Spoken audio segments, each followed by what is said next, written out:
नमस्कार मित्रों, स्वागत है आपके YouTube चैनल पर। आज हम आप सभी को बताने जा रही हूँ कार्तिक मास की 6वें, 7वें और 8वें अध्याय की कथा की जानकारी, जिसमें कार्तिक स्नान की कुछ मुख्य बातें और विष्णु प्रिया व्रत कैसे करे, कार्तिक स्नान कब करना चाहिए और कौन कौन कर सकता है, और व्रत से जुड़ी सारी जानकारी और व्रती को उद्यापन कब करना चाहिए। इस जानकारी को सुनने के लिए वीडियो को अंत तक देखिए। नारद जी बोले, जब 2 घड़ी रात बाकी रहे तब तुलसी की मृत्तिका, वस्त्र और कलश लेकर जलाशय पर जाए। कार्तिक में जहाँ कहीं भी प्रत्येक जलाशय के जल में स्नान करना चाहिए। गर्म जल की अपेक्षा ठंडे जल में स्नान करने से 10 गुना पुण्य होता है। उससे 100 गुना पुण्य बाहरी कुएं के जल में स्नान करने से होता है। उससे अधिक पुण्य बावड़ी में और उससे भी अधिक पुण्य पोखर में स्नान करने से होता है। उससे 10 गुना झरनों में और उससे भी अधिक पुण्य कार्तिक में नदी स्नान करने से होता है। उससे भी 10 गुना पुण्य वहाँ होता है जहाँ 2 नदियों का संगम हो, और यदि कहीं 3 नदियों का संगम हो तब तो पुण्य की कोई सीमा ही नहीं। स्नान से पहले भगवान का ध्यान करके स्नानार्थ संकल्प करना चाहिए। फिर तीर्थ में उपस्थित देवताओं को क्रमशः अर्घ्य, आचमनीय आदि देना चाहिए। अर्घ्य मंत्र इस प्रकार है: हे कमलनाथ आपको नमस्कार है, हे जलशाय भगवान आपको प्रणाम है, हे ऋषिकेश आपको नमस्कार है, मेरे दिए अर्घ्य को आप ग्रहण करें। वैकुंठ, प्रयाग तथा बद्रिकाश्रम में जहाँ कहीं भगवान विष्णु गए वहाँ उन्होंने 3 प्रकार से अपना पांव रखा था। वहाँ पर ऋषि वेद यज्ञों सहित सभी देवता मेरी रक्षा करते रहे। हे जनार्दन, हे दामोदर, हे देवेश, आपको प्रसन्न करने हेतु मैं कार्तिक मास में विधि विधान से ब्रह्म मुहूर्त में स्नान कर रहा हूँ। आपकी कृपा से मेरे सभी पापों का नाश हो। हे प्रभु, कार्तिक मास में व्रत तथा विधि पूर्वक स्नान करने वाला मैं अर्घ्य देता हूँ, आप राधिका सहित ग्रहण करें। हे कृष्ण, हे बलशाली राक्षसों का संहार करने वाले भगवान, हे पापों का नाश करने वाले, कार्तिक मास में प्रतिदिन दिए हुए मेरे इस अर्घ्य द्वारा कार्तिक स्नान का व्रत करने वाला फल मुझे प्राप्त हो। तत्पश्चात विष्णु, शिव तथा सूर्य का ध्यान करके जल में प्रवेश कर नाभि के बराबर जल में खड़े होकर विधि पूर्वक स्नान करना चाहिए। गृहस्थी को तिल और आंवले का चूर्ण लगाकर तथा विधवा स्त्री व यति को तुलसी की जड़ की मिट्टी लगाकर स्नान करना चाहिए। सप्तमी, अमावस्या, नवमी, त्रयोदशी, द्वितीय, दशमी आदि तिथियों को आंवला तथा तिल से स्नान करना वर्जित है। स्नान करते हुए निम्न शब्दों का उच्चारण करना चाहिए: जिस भक्तिभाव से भगवान ने देवताओं के कार्य के लिए 3 प्रकार का रूप धारण किया था, वही पापों का नाश करने वाले भगवान विष्णु अपनी कृपा से मुझे पवित्र बनाए। जो मनुष्य भगवान विष्णु की आज्ञा से कार्तिक व्रत करता है, उसकी इंद्रादि सभी देवता रक्षा करते हैं, इसलिए वह मुझको पवित्र करें। बीजों, रहस्यों तथा यज्ञों सहित वेदों के मंत्र, कश्यप आदि ऋषि, इंद्रादि देवता मुझे पवित्र करें।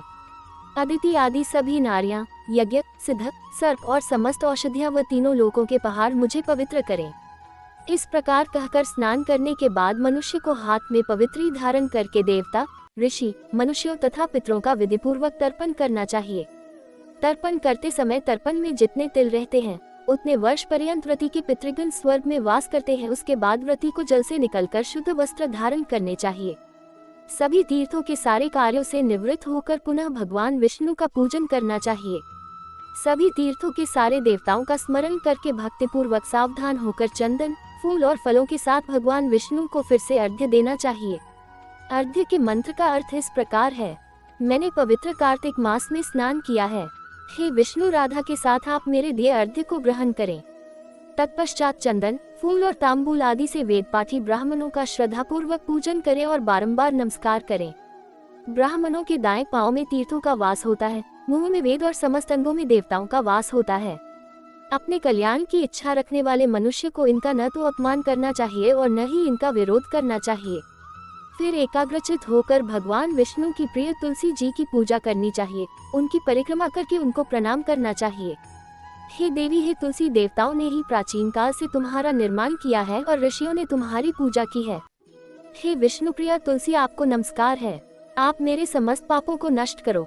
इस प्रकार जो मनुष्य भक्तिपूर्वक कार्तिक व्रत का अनुष्ठान करते हैं, वे संसार के सुखों का भोग करते हुए अंत में मोक्ष को प्राप्त करते हैं।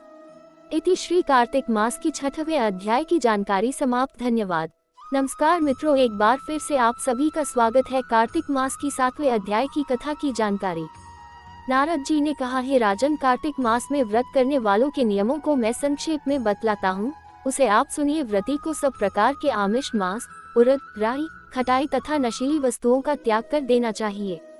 व्रती को दूसरे का अन्न ग्रहण नहीं करना चाहिए, किसी से द्वेष नहीं करना चाहिए और तीर्थ के अतिरिक्त अन्य कोई यात्रा नहीं करनी चाहिए। देवता, वेद, ब्राह्मण, गाय, व्रती, नारी, राजा तथा गुरुजनों की निंदा भी नहीं करनी चाहिए। व्रती को दाल, तिल, पकवान व दान किया हुआ भोजन ग्रहण नहीं करना चाहिए। किसी की चुगली या निंदा भी नहीं करनी चाहिए। किसी भी जीव का मांस नहीं छूना चाहिए। पान, कत्था, चूना, नींबू, मसूर, बासी तथा झूठे अन्न का भी प्रयोग नहीं करना चाहिए। गाय, बकरी तथा भैंस के अतिरिक्त अन्य किसी पशु का दूध नहीं पीना चाहिए। कांसे के पात्र में रखा हुआ पंचगव्य, बहुत छोटे घड़े का पानी तथा केवल अपने लिए ही पका हुआ अन्न प्रयोग करना चाहिए। कार्तिक माह का व्रत करने वाले मनुष्य को सदैव ब्रह्मचर्य का पालन करना चाहिए। उसे धरती पर सोना चाहिए और दिन के चौथे पहर में केवल एक बार पत्तल में भोजन करना चाहिए। व्रती कार्तिक माह में केवल नरक चतुर्दशी, जिसे छोटी दिवाली भी कहा जाता है, के दिन ही शरीर में तेल लगा सकता है। कार्तिक माह में व्रत करने वाले मनुष्य को सिंघाड़ा, प्याज, मट्ठा, गाजर, मूली, काशीफल, लौकी, तरबूज इन वस्तुओं का प्रयोग बिल्कुल नहीं करना चाहिए। प्रजस्वला, चांडाल, पापी, मलेच्छ पतित, व्रतहीन, ब्राह्मण द्रोही और नास्तिकों से बातचीत नहीं करनी चाहिए। भगवान विष्णु को प्रसन्न करने के लिए अपनी शक्ति के अनुसार चांद्रायन आदि का व्रत करना चाहिए और उपर्युक्त नियमों का पालन करना चाहिए।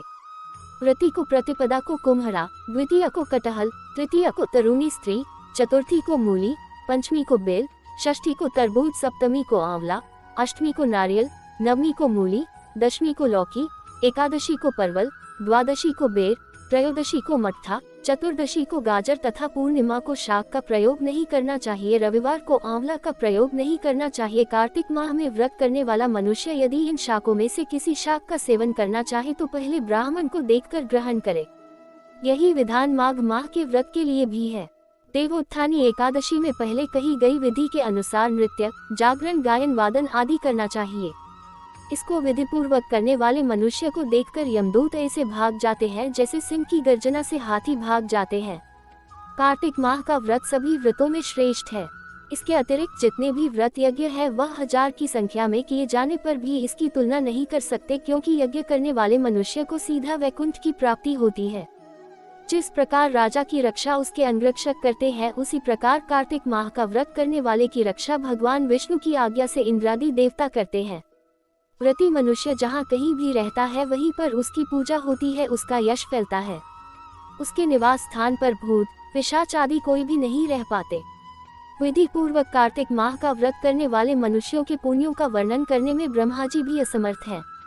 यह व्रत सभी पापों को नष्ट करने वाला, पुत्र पौत्र प्रदान करने वाला और धन धान्य की वृद्धि करने वाला है।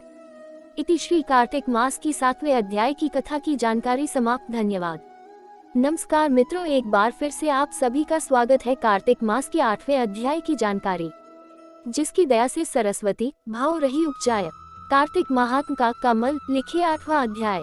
नारद जी बोले, अब मैं कार्तिक व्रत के उद्यापन का वर्णन करता हूँ जो सब पापों का नाश करने वाला है। व्रत का पालन करने वाला मनुष्य कार्तिक शुक्ला चतुर्दशी को व्रतव की पूर्ति और भगवान विष्णु की प्रीति के लिए उद्यापन करे। तुलसी के ऊपर एक सुंदर मंडप बनवावे, उसे केले के खंभों से संयुक्त करके नाना प्रकार की धातुओं से उसकी विचित्र शोभा बढ़ावे। मंडप के चारों ओर दीपकों की श्रेणी सुंदर ढंग से सजाकर रखे। उस मंडप में सुंदर बंधनवारों से सुशोभित 4 दरवाजे बनावे और उन्हें फूलों से तथा चवर से सुसज्जित करे। द्वारों पर पृथक पृथक मिट्टी के द्वारपाल बनाकर उनकी पूजा करे। उनके नाम इस प्रकार हैं: जय, विजय, चंद, प्रचंड, नंद, सुनंद, कुमुद और कुमुदाक्ष। उन्हें चारों दरवाजों पर 2-2 के क्रम से स्थापित कर भक्तिपूर्वक पूजन करे।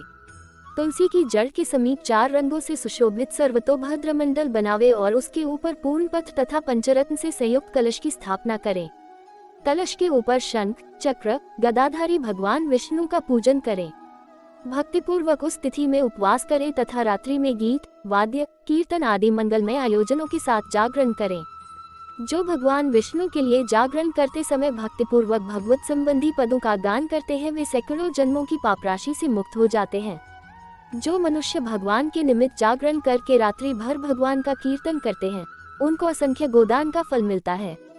जो मनुष्य भगवान की मूर्ति के सामने नृत्य गान करते हैं, उनके अनेक जन्मों के एकत्रित पाप नष्ट हो जाते हैं। जो भगवान के सम्मुख बैठकर कीर्तन करते हैं और बंसी आदि बजाकर भगवत भक्तों को प्रसन्न करते हैं तथा भक्ति से रात्रि भर जागरण करते हैं, उन्हें करोड़ों तीर्थ करने का फल मिलता है। उसके बाद पूर्णमासी में एक सपत्नीक ब्राह्मण को निमंत्रित करे, प्रातः काल स्नान और देव पूजन करके वेदी पर अग्नि की स्थापना करे और भगवान की प्रीति के लिए तिल और खीर की आहुति दे। होम की शेष विधि पूरी करके भक्ति पूर्वक ब्राह्मणों का पूजन करे और उन्हें यथाशक्ति दक्षिणा दे। फिर उनसे इस प्रकार क्षमा प्रार्थना करें, आप सब लोगों की अनुकंपा से मुझ पर भगवान सदैव प्रसन्न रहें। इस व्रत को करने से मेरे 7 जन्मों के किए हुए पाप नष्ट हो जाए और मेरी संतान चिरंजीवी हो। इस पूजा के द्वारा मेरी सभी मनोकामनाएं पूर्ण हो। मेरी मृत्यु के पश्चात मुझे अतिशय दुर्लभ विष्णुलोक की प्राप्ति हो। पूजा की समस्त वस्तुओं के साथ गाय भी गुरु को दान में दे। उसके पश्चात घर वालों और मित्रों के साथ स्वयं भोजन करें। भगवान द्वादशी तिथि को शयन से उठे, त्रयोदशी को देवताओं से मिले और चतुर्दशी को सबने उनका दर्शन एवं पूजन किया, इसलिए उस तिथि में भगवान की पूजा करनी चाहिए। गुरु की आज्ञा से भगवान विष्णु की सुवर्णमयी प्रतिमा का पूजन करें। इस पूर्णिमा को पुष्कर तीर्थ की यात्रा श्रेष्ठ मानी गई है। कार्तिक माह में इस विधि का पालन करना चाहिए। जो इस प्रकार कार्तिक के व्रत का पालन करते हैं वे धन्य और पूजनीय हैं, उन्हें उत्तम फल की प्राप्ति होती है। जो भगवान विष्णु की भक्ति में तत्पर हो कार्तिक में व्रत का पालन करते हैं, उनके शरीर में स्थित सभी पाप तत्काल नष्ट हो जाते हैं। जो श्रद्धापूर्वक कार्तिक के उद्यापन का महात्म्य सुनता या सुनाता है, वह भगवान विष्णु का सायुज्य प्राप्त करता है। इति श्री कार्तिक मास के 8वें अध्याय की उद्यापन की विधि कथा की जानकारी समाप्त। अगर आप सभी को ये छोटी सी जानकारी अच्छी लगी तो प्लीज चैनल को सब्सक्राइब करें। धन्यवाद।